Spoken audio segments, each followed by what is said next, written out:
Okay, let's unpack this. We're diving deep into the 2023 British Nuclear Medicine Society, or BNMS, Clinical Guidelines for Gastric Emptying Scintigraphy. For those of us specializing in nuclear medicine, GES has always been the definitive functional assessment tool. It moves us beyond just static anatomy and really into dynamic physiology, how the stomach actually, manages the mechanics of digestion.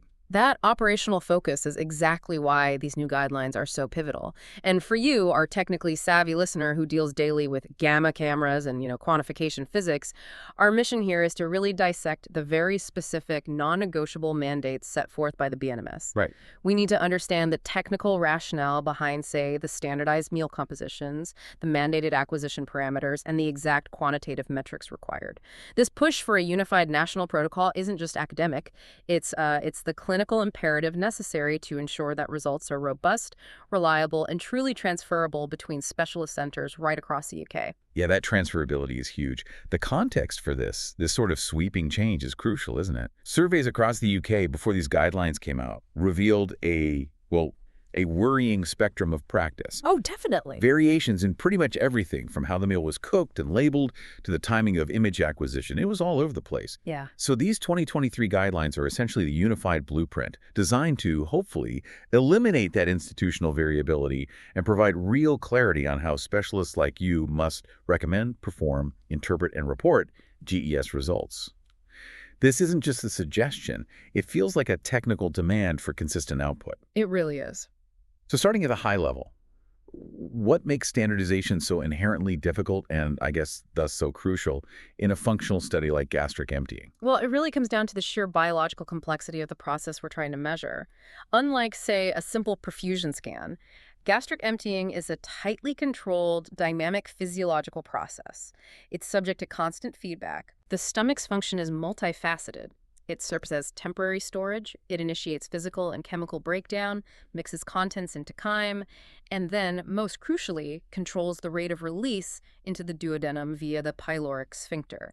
And that control mechanism is incredibly responsive to what and how much is actually in the stomach. And the sources highlight just how many intrinsic and extrinsic variables exist that can act as noise in our data, for us interpreting these. We know liquids empty fundamentally faster than solids, but the variables go far deeper than that, don't they? Oh, absolutely. We have to consider the physical properties of the meal itself. The emptying rate is highly sensitive to meal volume, consistency, and chemical composition. The sources stress that a high-fat content dramatically slows gastric emptying. Right, the CCK feedback loop. Exactly, primarily cholecystokinin, which acts on the pyloric sphincter. That alone requires careful meal calibration. Then you layer on the patient factors. Sex, smoking status, diurnal rhythms, time of day matters, and even things like the menstrual cycle phase, although, the evidence base for that last one is a bit contradictory sometimes. Okay. So when you're faced with this many potential physiological confounders, if the meal protocol, the timing, the processing, if they aren't standardized down to the smallest detail, any established normal range quickly collapses into, clinical irrelevance. That makes sense. Yeah. And to ground this in clinical practice for our specialist audience, the guidelines actually list 7 specific clinical scenarios where GES is indicated. It's a versatile tool, really, beyond just the classic gastroparesis referral. Precisely. The indications are quite broad. We start, of course, with suspected gastroparesis, typically idiopathic or diegetic. The classic one. Yeah. Second, evaluating for dumping syndrome, which is characterized by that overly rapid emptying. Third, assessing possible gastroesophageal reflux, although that's becoming maybe less common as a standalone indication these days. Fourth, endoscopy-negative functional dyspepsia. And this is a massive, complex category where motility is often that missing piece of the puzzle. Fifth, persistent symptoms following various forms of gastric surgery. Post-surgical assessment, yeah. Sixth, conducting objective follow-up scans to assess the efficacy of therapeutic intervention, which absolutely demands reliable baseline comparison. You need solid data to compare against. Can't track progress otherwise. Exactly. And finally, motility studies specifically for drug research and physiological investigation. Okay, now let's tackle the standardization challenge itself. The sources acknowledge the existence of the well-established U.S. consensus standard, typically that low-fat, egg-based meal with only a handful of elite static images, often just at 3 or 4 hours. It sounds conceptually simple. But the BNMS approach feels far more technically demanding. It is more demanding, but deliberately so. The UK mandate, reflected in these guidelines, really pushes for a more detailed, physiologically representative, and, I think, patient-centric approach, utilizing frequent imaging. And why the frequent imaging? What's the core benefit there for us interpreting? Because it allows us to move beyond just a crude percentage of retention at a single time point and instead capture the kinetic pattern of emptying. That pattern identifying a lag phase, maybe exponential clearance or even rapid clearance, is absolutely essential for accurate differential diagnosis between, say, dumping syndrome and chronic slow emptying. A unified national protocol generates the necessary consistent data for building reliable, statistically sound, normal reference ranges that, can be applied with confidence nationwide. Okay, that makes the rationale clear. Moving into patient preparation. This feels like the first firewall against technical error. The pre-scan checklist, adherence to fasting, medication protocols, seems critical. They truly are the technical gatekeeping step. First, fasting is non-negotiable. A minimum of 4 hours, but overnight fasting is strongly preferred to ensure a truly empty stomach at baseline. Right. The most challenging patient population, however, is often the diabetic patient. The sources really stress that the test should be scheduled early in the morning. Okay. If this isn't possible, a very light, non-labeled, breakfast-like, say, dry toast might be permitted just to stabilize blood sugars, but this has to be done with extreme caution. Crucially, the patient's capillary blood glucose must be measured immediately before the test begins and must be less than 16 millimole.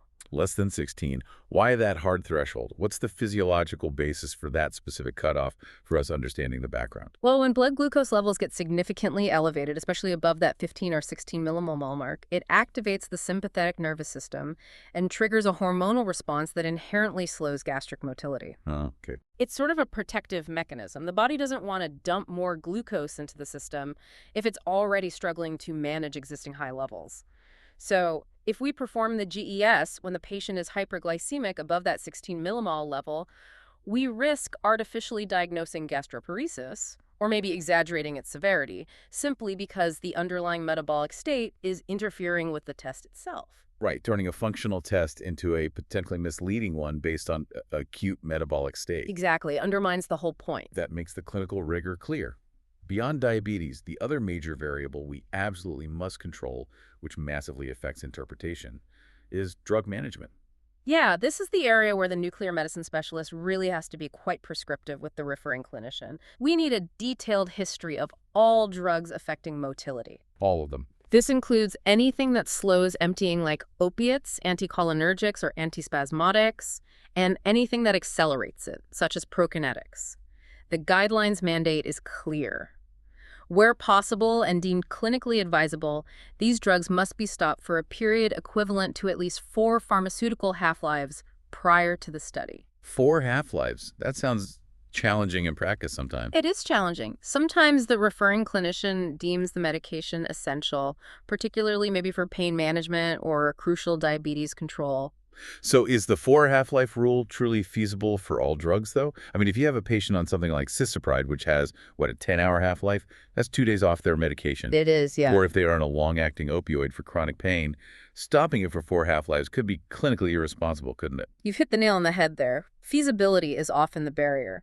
This necessitates a mandatory recorded consultation with both the referring physician and the IRSAC practitioner license holder. Right, collaborative decision. It has to be. The decision to halt medication must be collaborative and safe.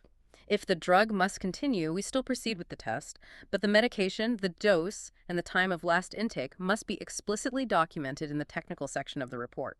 Okay. This allows the radiologist interpreting the scan to factor in that the resulting T50 is, pharmaceutically modified, not purely physiological. It provides context. Got it. Let's transition now into Section 2, focusing on the highly technical requirements specific to our specialty. First, the simple safety checks, contraindications. Okay. The absolute contraindication is non-negotiable. Any known allergy to the meal components, eggs, nuts, lactose, or gluten. We just cannot risk anaphylaxis for a non-urgent study. Makes sense. Relative contraindications revolve around radiation safety, pregnancy, and breastfeeding. The guideline offers a practical note here, specifically for us as physicists and technologists know. If we use the mandated low activity of TC 99-meter colloid, the effective dose is minimal enough that breastfeeding interruption isn't strictly necessary from a pure dose perspective. Interesting. However, since GES is never really an emergency, delaying the investigation until breastfeeding has ceased remains the safest and, frankly, the recommended approach. Better safe than sorry. Fair enough. Turning to the radiopharmaceuticals and dosimetry, which anchors us to local DRLs and safe practice, what are we using? So our primary workhorse is TC 99-meter labeled to a non-absorbable compound. Colloids, DTPA, or MAA are all acceptable, provided the binding to the meal is robust and prevents, radiotracer dissociation within the stomach environment.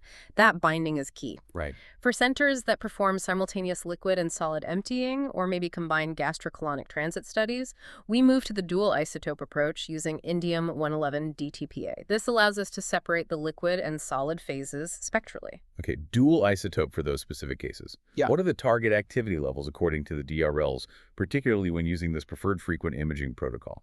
Are we using LINC activity? Yes, generally. The RSEC DRL for TC 99-meter non-absorbable compounds goes up to 40 MBQ, but that's usually for older, maybe less efficient protocols with fewer images.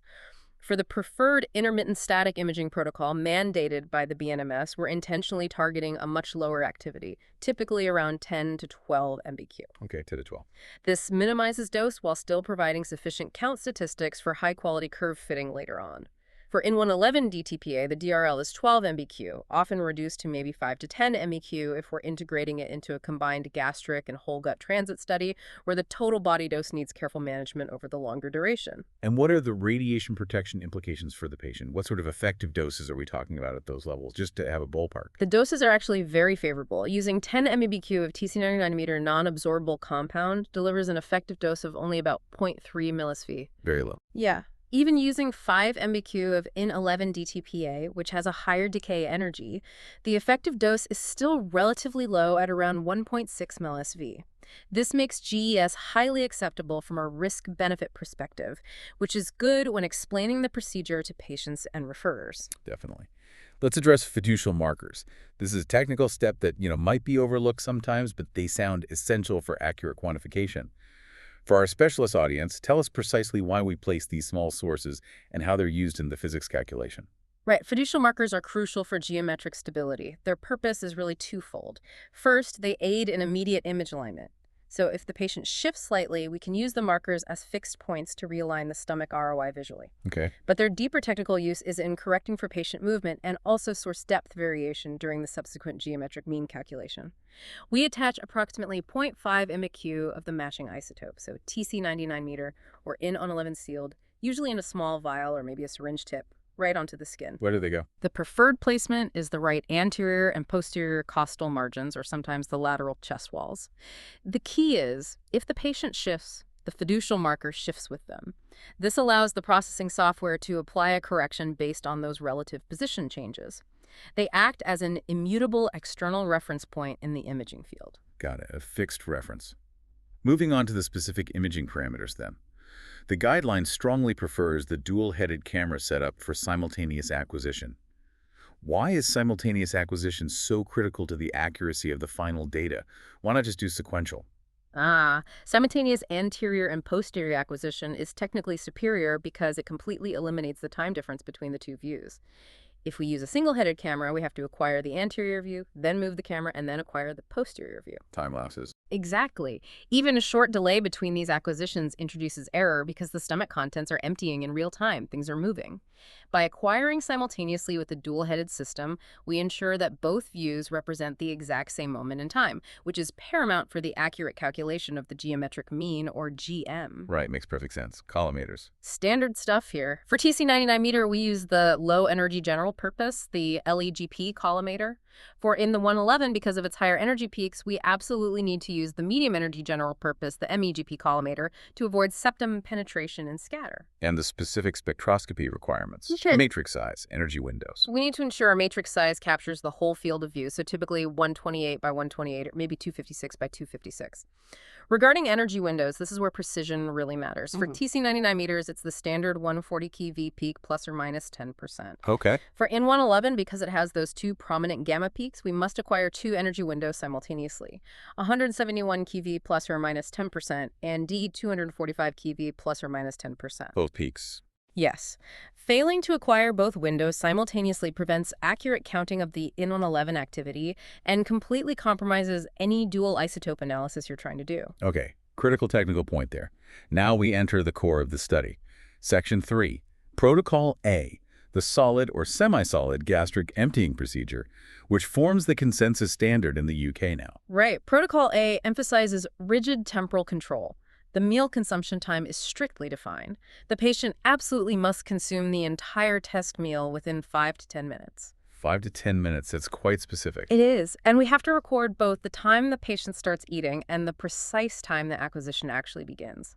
This timing window is key because consuming the meal too slowly can interfere with the initial filling and distension phases of the stomach. Makes sense. We are also explicitly instructed to record patient symptoms, things like nausea, fullness, pain, bloating during the study itself, as these subjective reports offer critical context when we're interpreting the objective emptying curve later. Symptom correlation. Oh, okay. Let's delve into the mandatory UK standardized meals. This focus on consistency across centers seems to be the real linchpin of the guideline. We have the preferred standard, the scrambled egg meal. Tell us about that. The standard meal is highly specific. 2 medium whole eggs, scrambled and mixed homogeneously with the TC99 meter radiopharmaceutical, either DTPA or colloid is fine. The key is robust binding to the egg protein, making sure it doesn't leach out. Okay. This is then microwave cooked, served with 2 slices of medium cut bread, but crucially, no spread or butter, specifically to control the fat content. This meal is standardized at approximately 270 kilocalories.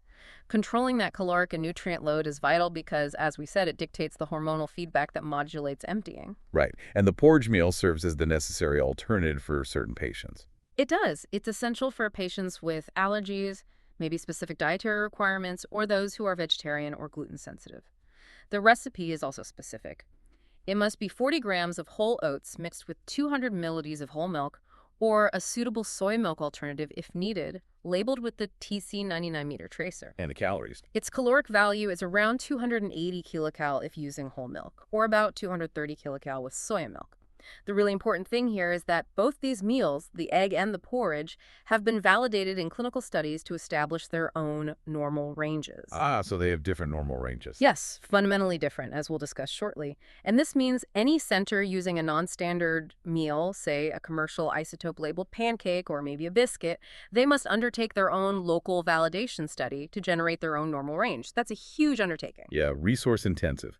Let's discuss the imaging mandates for this Protocol A. We need simultaneous or sequential and posterior planar images, but the frequency is what really differentiates this from simpler international protocols, right? The frequency is the absolute essence of the BNMS methodology. Images must be acquired every 5 to 15 minutes. That interval is key. 5 to 15.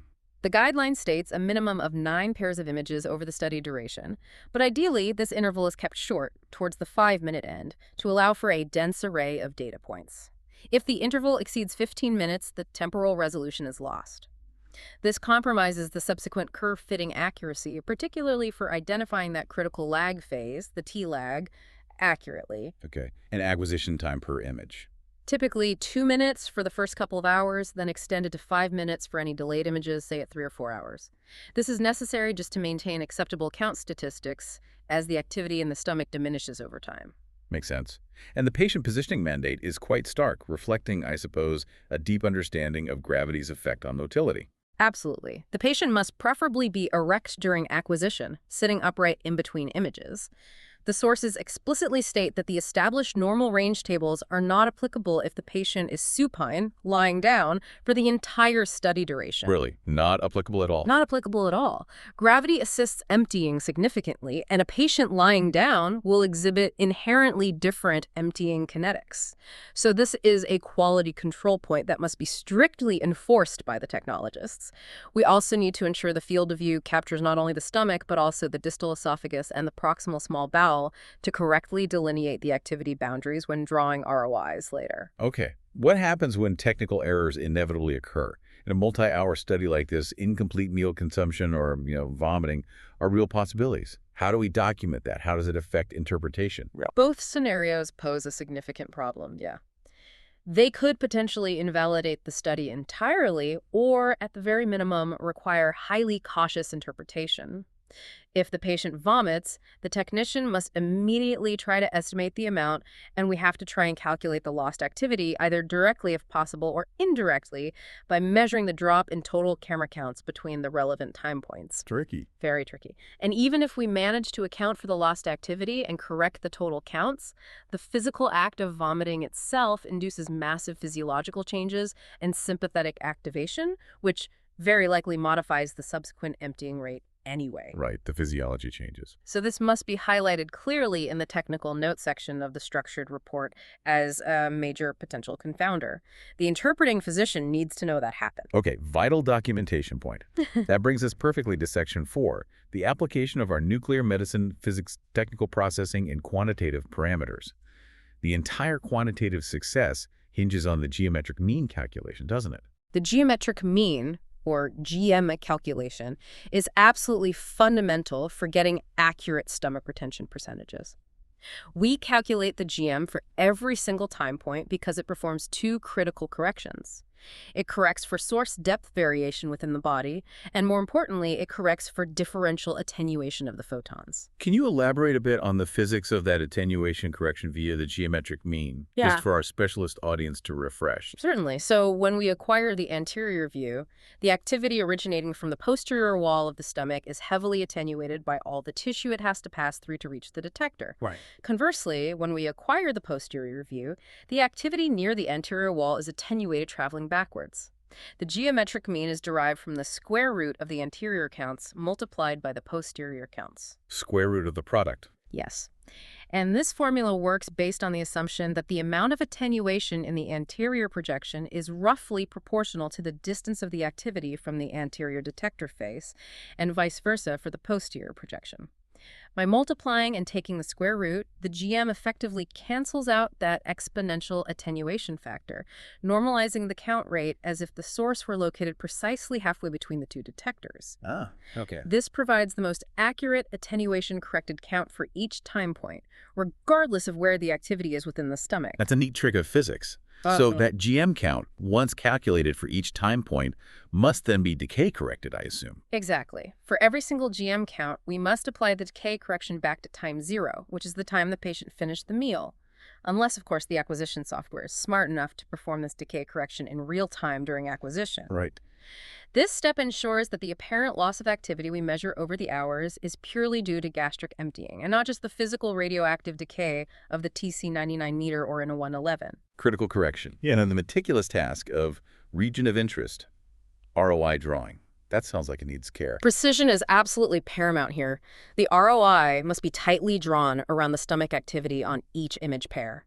We have to be exceptionally careful to exclude any early activity that might appear in the small bowel, especially the duodenum, or particularly in the first few minutes, any residual activity that might be flowing back up into the esophagus, what we call intragastric reflux. Yeah. Misalignment or accidental inclusion of small bowel activity will artificially steepen the emptying curve and lead to an erroneously rapid T50 calculation. So this manual processing step, potentially involving, up to 25 pairs of images, demands rigorous quality control and attention to detail from the processing technologist or physician. The payoff for all this frequent imaging and precise processing is the ability to use sophisticated curve fitting, which yields functional parameters way beyond just a simple retention percentage at one point in time. This is the real strength of the BNMS protocol, absolutely. By fitting an appropriate mathematical model, usually it's a modified exponential function or a power exponential to this dense array of time points, we extract a narrative of the emptying process. The narrative, I like that. Yeah, this includes the stomach emptying lag time, T-lag, which measures the initial period of maximal retention before significant emptying begins, then the cornerstone metric, the half emptying time, T50. And we can also derive parameters like the peak emptying rate and the exponential half-life from the fit. These metrics provide a much richer physiological picture than just saying, 40% retained at 4 hours. Much more nuance. Hmm. And now the data that really justifies this entire standardization effort, the comparison of the normal ranges for the two standardized UK meals. This seems crucial. Let's review those critical quantitative benchmarks, and remember these are median values with the 95% confidence intervals, which effectively define the upper limit of normal for clinical use. Parameter porridge median, 95% CI. Egg and bread median, 95% CI. The lag time, Yeah. 3.2, 013, 134. Half emptying time, min, T50, 43, 1873, 71, 44, 116. 3-hour retention percent, 1.3, 7, 4.5, 17. Wow. What's fascinating here, and really technically important, is the massive physiological and measured divergence between these two standardized meals. Median T50 for the porridge meal is a pretty quick 43 minutes, with an upper limit of normal around 73 minutes. Okay. Contrast that with the egg and bread meal, which has a much longer median T50 of 71 minutes, pushing the upper limit of normal out to almost 2 hours at 116 minutes. That's nearly a 30-minute difference in the median T50. The porridge empties almost 40% faster on average. That is a profound difference for standardized meals. It really is. What factors do you think contribute most to this disparity? Is it purely the physical consistency, the viscosity, or is there a caloric and structural component playing a role too? It's likely multifactorial, but mostly it seems to be structural and viscosity driven. The egg and bread meal is a firmer, solid matrix. It just requires more physical mixing and grinding by the stomach antrum before the food particles are small enough, generally less than 1 millimeter, to actually pass through the pyloric sphincter. More mechanical work needed. Exactly. This results in that clear, measurable T-lag median of 15 minutes for the egg meal, where very little or no emptying occurs initially. The porridge, despite being classed as a solid study, is inherently softer, more viscous, and forms more of a semi-solid bolus. It requires less mechanical grinding. Okay. Hence the minimal T-lag we see, with a median of just 3.2 minutes. The absolutely critical takeaway here is that the specialist interpreting the scan must verify which meal was consumed and apply the correct corresponding normal range. Or risk misdiagnosis. Completely. You could easily classify a perfectly normal patient who had the egg meal with a T50 of, say, 75 minutes as having pathologically rapid emptying if you mistakenly compare it against the porridge reference range, where the upper limit is 73 minutes. Yeah, that underscores the danger of practice drift and the absolute need for rigorous departmental auditing and protocol adherence.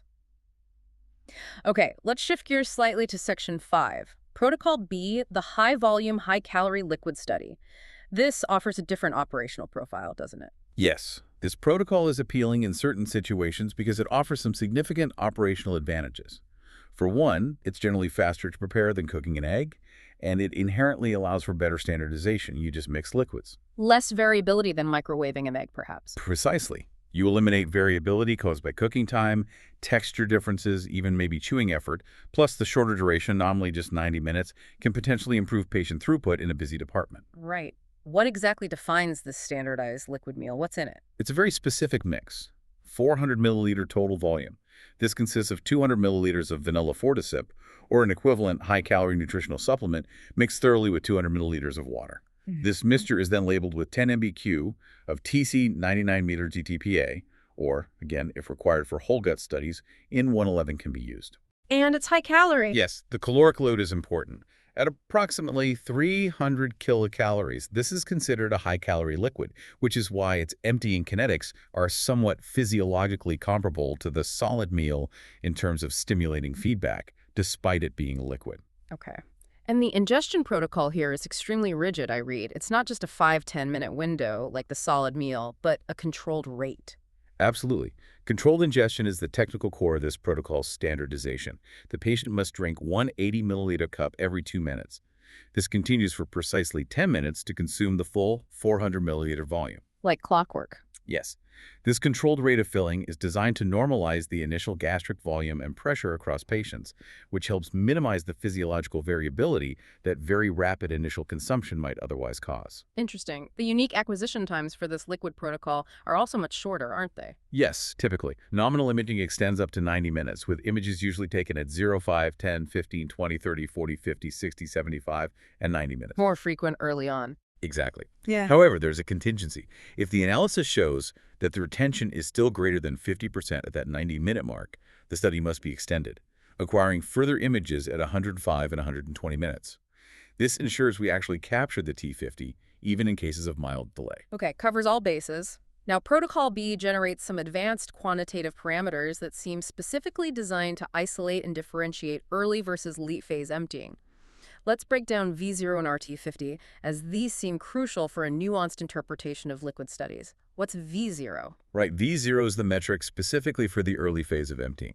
It represents the theoretical percentage of the drink remaining in the stomach in the very initial image, derived mathematically from the y-axis intercept of the fitted emptying curve. The starting point extrapolation. Exactly. It essentially captures the instantaneous rate of clearance just after ingestion is complete. A healthy reference range for V0 is between 85% and 92%. So if we see a V0 significantly below 85%, it suggests extremely rapid early phase emptying, which can be a hallmark of certain post-surgical dumping syndromes. Okay, so V0 flags rapid initial clearance. T50 is still calculated, but I understand it's relative to V0 in this protocol. Correct. T50, the half emptying time, is defined here as the time when the percentage retained drops to exactly half of that initial V0 value. The reference range for T50 in this specific high-calorie liquid study is much tighter and shorter than for the solid meal. It's normally between 38 and 56 minutes. Much faster. Okay. And RT50, the rate of emptying at T50, is described as the marker for the late phase. This seems to provide the key functional differentiation, doesn't it? It really does. RT50 is calculated as the gradient or the slope of the emptying curve right at the T50 point. It represents the rate of emptying percent per minute at that midpoint in the clearance process. The normal range is quite specific, 0.75 to 1.90% per minute. And why is that useful? This parameter is immensely useful for classifying motility disorders with more precision. For example, if a patient have a perfectly normal V0, meaning their initial stomach function and pyloric relaxation is fine, but they have a slow RT50 below 0.75% per minute, it tells us that they fail to maintain the necessary contractile force or coordination to clear the remaining contents effectively later on. This points towards a specific late phase motility failure mechanism. That level of nuance sounds really valuable. It's probably best illustrated by the clinical example provided in the source material you mentioned. Yes, let's take that specific report example you give. V0 is calculated at 87%, T50 is measured at 65 minutes, and RT50 is calculated as 0.70% per minute. Okay. We compare these values to the established reference ranges. The V0, target 85-92%, is normal, indicating healthy early clearance. But the T50 is prolonged, 65 minutes versus the normal upper limit of 56 minutes, and the RT50 is slow, 0.70% per min versus the normal lower limit of 0.75%. So, normal start, slow finish. Exactly. The resulting report interpretation needs to be detailed. Early phase gastric emptying is normal, indicated by the normal V0. However, late phase emptying is significantly slowed, indicated by the prolonged T50 and the slow RT50. This level of specific functional diagnosis is far more informative to the referring clinician than just saying delayed emptying. Definitely provides more physiological insight. Okay, moving into Section 6, reporting and quality control. The guidelines mandate a structured report signed off by the ARS license holder or a suitably trained delegate. This isn't just for consistency, it's for legal and clinical accountability, I assume. Absolutely. Structured reporting is essential for eliminating ambiguity and ensuring clarity. The mandatory components ensure all critical data, both clinical and technical, are consistently communicated. This includes, obviously, the clinical indication, a detailed description of all positive and negative findings on the images, correlation with any previous relevant studies, and, of course, the final interpretation. As specialists interpreting these, the technical notes section of that report feels particularly important. It's where we justify the validity of our numbers. This is perhaps the most crucial section for auditing purposes, wouldn't you say? I agree completely. This section must rigorously document any technical issue or patient factor that could potentially introduce error or bias into the resulting quantitative curve and parameters. We must comment on things like incomplete meal consumption, any vomiting episodes, confirmation or lack thereof of fasting status, significant patient movement that necessitated repositioning or major correction, excessive time taken to eat the meal beyond the 10-minute window, or the known continuance of any motility-affecting drugs during the test. Documenting the deviations? Yes. If we neglect to document these potential flaws, the quantitative results presented later in the interpretation section may be dangerously misleading to the clinician relying on them. Very true. The final interpretation, then, must provide a comprehensive answer to the original clinical question, describing the pattern of emptying, lag phase, linear, rapid, commenting on any significant variation like visible intragastric reflux, and explicitly confirming that all the calculated parameters were compared against the correct normal ranges for the specific meal protocol used, egg versus porridge versus liquid. Precisely. Furthermore, the BNMS guidelines now mandate the incorporation of patient sensation reports into the assessment. We're moving beyond just pure kinetics into correlating with the patient's actual symptoms. Patients use visual analog scales, or VAS, to report subjective feelings of fullness, satiation, nausea, and pain at specific time points, usually T0 immediately after eating, 30 minutes, and 90 minutes. VAS scores. Are there established normal ranges for these subjective scores that we need to report against as well? Yes, there are, based on validation studies. For the maximum fullness score reported at T0 right after consuming the meal, the score should normally be less than or equal to 60 on a 0-100 scale. For the general dyspepsia score, which kind of aggregates discomfort, nausea, and pain, the score at any point during the study should ideally be less than or equal to 30. Okay, quantitative symptom thresholds. Integrating these subjective scores is vital, because sometimes you'll encounter a patient with objectively normal emptying kinetics according to the scan, but who reports significant, genuine subjective symptoms. This helps classify them correctly, perhaps under functional dyspepsia, rather than labeling them incorrectly with gastroparesis based on symptoms alone when the emptying is normal. Right, separating objective function from subjective experience. Finally, the guidelines emphasize auditable practice to prevent the erosion of these carefully crafted standards over time. Yes, the requirement is twofold. First, mandatory internal auditing of adherence to the new departmental protocol to make sure everyone is actually following it. Second, departments must formally review and, if necessary, revalidate their entire GES methodology and protocol at least every 3 years. Every 3 years. This is designed specifically to prevent practice drift, that slow, insidious deviation from the established, validated standards that can gradually invalidate the entire set of normal ranges being used in the department, often without anyone really noticing until there's a problem. Constant vigilance required. Okay, here's where it gets really interesting for interpretation. Let's transition from the protocol mechanics to the physiological consequences by doing a deep dive into Appendix A, the pharmacological matrix. For us, interpreting the images day to day, understanding how these drugs work is absolutely essential for challenging unexpected results and properly advising on that tricky 4 half-life washout rule. This matrix is indispensable for the reporting radiologist or physician, absolutely.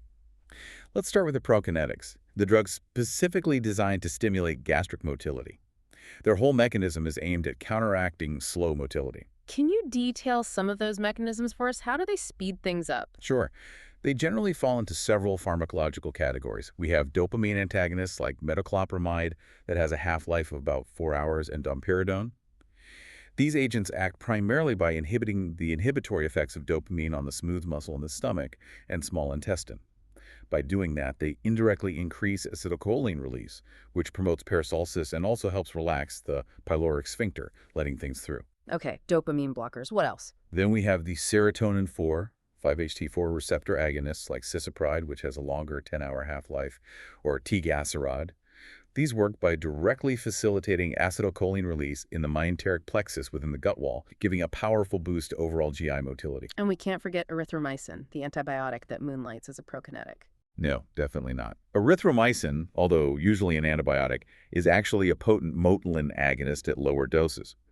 Motilin is a hormone that naturally triggers the migrating motor complex, MMC. That's the strong housekeeping contraction of the gut that occurs during fasting periods to clear things out. Right, the MMC. Erythromycin mimics this action, causing rapid and sometimes quite powerful gastric contractions. This is why it can dramatically accelerate emptying and must be strictly managed, ideally stopped well before the scan. Okay. On the other side of the coin, we have the drugs that can sabotage the study by decreasing gastric motility, slowing emptying down. The opioids are probably the biggest culprit group here. What is their specific mechanism on the gut that causes this slowing? Opioids, things like morphine, oxycodone, fentanyl, and even their analogs like loperamide, Imodium, or diphenoxylate act primarily on opioid receptors located throughout the gut wall. Their main mechanism is kind of dual. They decrease the propulsive contractions, the peristalsis of the intestine, and critically for gastric emptying studies, they significantly increase the tone of the pyloric sphincter and also the ileocecal valve further down. Tightening the exit door. Exactly. This increased sphincter contraction physically obstructs the outflow of the stomach contents, and also slows small intestine transit, causing significant, often dose-dependent delays in gastric emptying. This is why even common over-the-counter anti-diarrheal agents like Imodium, which contains loperamide, absolutely must be stopped before a GES study. Good point about OTC meds. We also need to consider some antiemetics and even migraine treatments that can slow motility down, right? That's right. The 5-HT3 receptor antagonists, such as ondansetron, often known as Zofran, and elastron, are very commonly used as antiemetics. But their mechanism of action often results in a reduction of overall GI motility as a side effect. Likewise, sumatriptan, a common migraine medication, is known to slow motility. These drugs are frequently prescribed for various reasons and must be actively sought out in the patient's medication history. Okay. Beyond those specific categories, the appendix matrix includes a really diverse group of other medications that also need to be considered and documented, reflecting more complex or indirect systemic effects on the gut. Yeah, this is a complex mix reflecting drugs that affect smooth muscle function or neurohormonal control systems more generally. The list includes things like calcium channel blockers, amlodipine, verapamil, diltiazem, which are primarily used for cardiovascular reasons but reduce smooth muscle contraction systemically, and that can include reducing gastric contractility too. Tricyclic antidepressants, such as amitriptyline or nortriptyline, have quite strong anticholinergic properties, which inherently decrease motility. And then, of course, muscarinic cholinergic receptor antagonists like atropine or dicyclamine are specifically designed to reduce smooth muscle spasms, particularly in the gut, but they will invariably slow the stomach emptying rate as part of their action. And the most critical and increasingly common interference these days is related directly to modern diabetes management, the GLP-1 agonists. This seems like a huge potential confounder. This is an absolute must-know for anyone interpreting nuclear medicine scans today, particularly GES. Drugs like semaglutide, which you know as Ozempic or Wegovy, and exenatide belong to the glucagon-like peptide-1, or GLP-1 receptor agonist class. Their therapeutic mechanism for controlling blood sugar and promoting weight loss involves two primary actions, stimulating insulin secretion and, crucially for us, slowing gastric emptying dramatically. Yes. They achieve this slowing effect quite potently, partly to increase satiety signals to the brain, and also to regulate the rate of glucose absorption from the gut into the bloodstream. Since many patients undergoing GES are diabetic or are being treated for obesity, we must recognize that if they are taking semaglutide or similar agent, their T50 will almost certainly be significantly and artificially prolonged. So it mimics gastroparesis on the scan. It can absolutely mimic or significantly worsen underlying gastroparesis. The specialist interpreting the scan must flag this up and discuss with the referrer whether pausing this drug for the required washout period is clinically safe and feasible for that patient, or if the resulting slow emptying seen on the scan is simply an expected treatment side effect, not necessarily an indication of worsening underlying diabetic gastroparesis itself. It's a critical interpretation point. That deep dive into the pharmacology truly highlights the complexity inherent in achieving a clean, interpretable scan. Okay, so to try and summarize our deep dive into these comprehensive BNMS guidelines, this really represents a definitive shift toward unified, validated quantitative practice in the UK. I think so. We've meticulously covered the technical requirements for adopting the unified solid meals, the porridge and the egg and bread, and really emphasized that the significant physiological differences between them, like that 30-minute median T50 disparity, absolutely mandate using the correct corresponding normal range during interpretation. Yeah. We stress the critical physics underpinning the geometric mean calculation to properly correct for attenuation and depth, and the absolute necessity of frequent imaging to enable precise curve fitting and capture those key functional parameters like T-lag and T50 accurately. And we detailed the specialized Protocol B, the high-volume liquid study alternative, which provides those advanced quantitative parameters V0 for assessing rapid early clearance, potentially indicating dumping, and RT50 for pinpointing late-phase motility failure, allowing for that more nuanced functional diagnosis that the referring clinician really needs to guide management. Ultimately, these guidelines mandate that GES is no longer just an empirical or vaguely qualitative test. It is now expected to be a highly standardized, quantitatively rigorous functional assessment across the country. This rigor should enhance clinical confidence, it provides a solid platform for high-quality auditing within departments, and critically, it aims to guarantee the transferability of results across specialist centers. That's paramount for patients undergoing long-term therapy monitoring who might move between different regions or hospitals. That transferability is key. So what does this all mean for the future of specialized imaging like GES? Considering the absolute necessity of standardization that we've discussed, and yet acknowledging the significant documented physiological differences in T50s even between the two officially standardized solid meals, the egg versus the porridge, here is the provocative thought we'd like to leave you, our listener, with. Hmm. If a patient starts therapy for, say, gastroparesis, while being monitored using the egg protocol in one center where the T50 upper limit of normal is 116 minutes, but then maybe they move house and switch regional centers and their follow-up scans are performed using the porridge protocol, where the T50 upper limit is only 73 minutes, how can we truly ensure a consistent assessment of their therapeutic response over time? How much variance between different validated protocols are we as a field truly willing to accept before the interpretation of whether a treatment is actually working becomes clinically compromised, potentially leading to inappropriate medication changes or interventions based on shifting reference standards? It's a tricky question about comparability, isn't it?